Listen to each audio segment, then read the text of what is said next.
สวัสดีค่ะ วันนี้มาเล่นแมวทำความสะอาดนี่เลยไหนคะโอ้เยอะแยะจังเลยมีอะไรบ้าง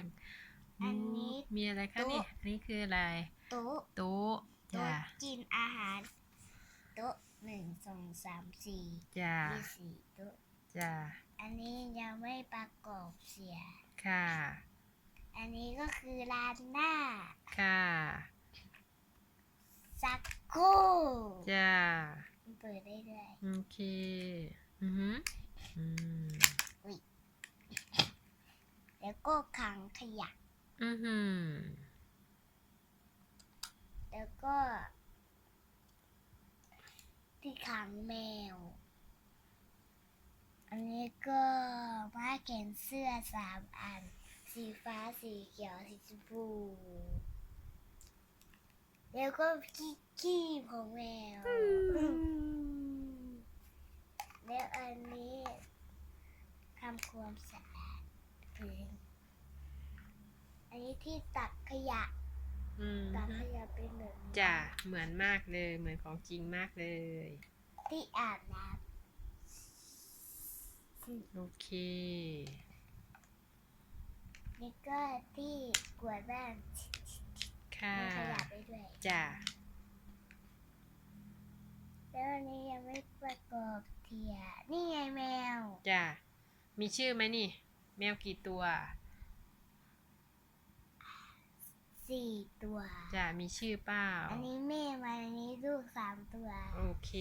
นะจะเล่นแบบไหนเล่นเลยค่ะต่อก่อนนะ ค่ะนี่ต่อเข้าดูดี ค่ะตึงอันนี้ได้โต๊ะโอเคโต๊ะแบบนี้เลยนี่เสร็จแล้วเดี๋ยวก็เอาห้องน้ำไว้ตรงไหนดี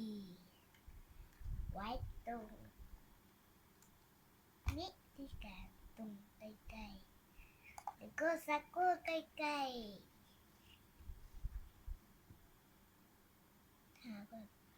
ทางขยะอยู่ตรงนี้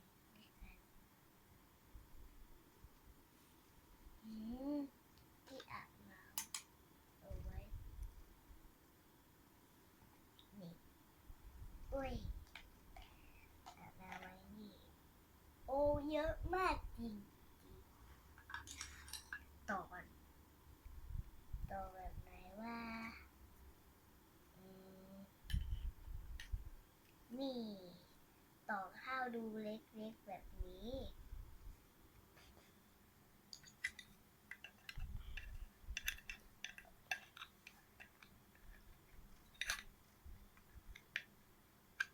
จึ๊บ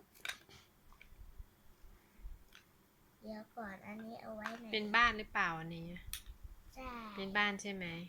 เป็นบ้านแมวใช่ไหมอันนี้ก็คือสนามเด็กเล่นนี่สนามเด็กเล่นต่อกันเลยไม่มีที่ต่อเนี่ยไหนวะโอเคอันนี้ก็ต่อเสร็จแล้วค่ะ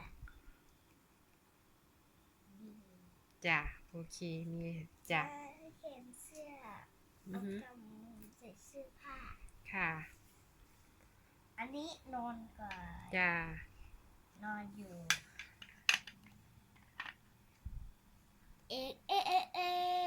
เช้า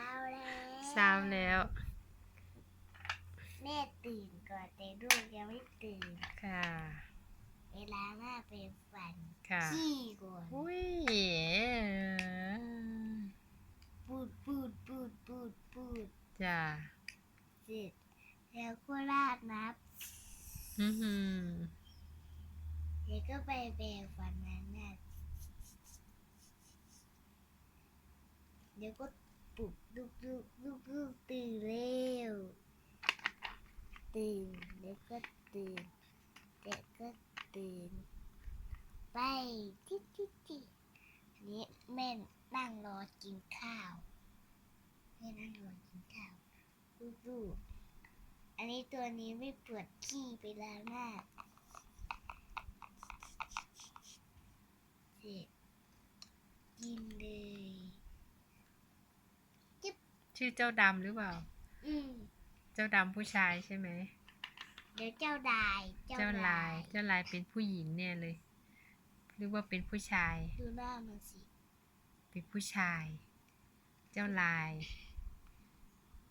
ปุดจี้ปุดปุดปุดปุดแล้วก็ล้างหน้าจีจีจีจีจีจีจีแล้วก็กินข้าว นี่เอาไปเลย รอ เจ้าตัว เจ้าเหลือง เจ้าเหลืองผู้ชายหรือผู้หญิง ผู้หญิงแล้วกันเจ้าเนี้ย เพราะว่าหูมันเปียก จ้ะ มากอุ่นยำอ้าวของแม่มายำ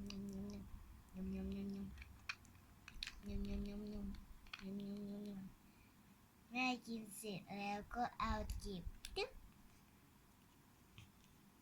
แล้วก็กวาดบ้านแม่กวาดบ้านเลยเดี๋ยวให้ลูกๆกินเสร็จก่อนรอลูกๆกินเสร็จก่อนกินเสร็จแล้วไปเข้าห้องกันเข้าห้องเสร็จแล้วก็เข้าห้องเสร็จไปเล่นก่อนแม่น่ากวดเล่นอันนี้ก่อนแม่ เจ้าเหลือง เจ้าลาย เจ้าด เจ้าดำอยู่ขนาด ำ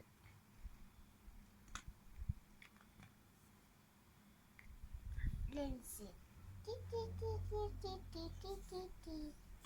เล่นเสร็จแล้วอุ้ยเจ้าดำออกไม่ได้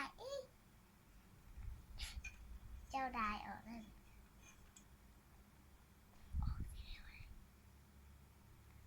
เมื่อยแล้วก็ไปอาบน้ำนอน อาบน้ำนอน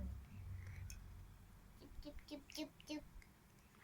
ขี้ก่อนปืดเป็นฟันแล้วก็อาบน้ำที่อาบน้ำ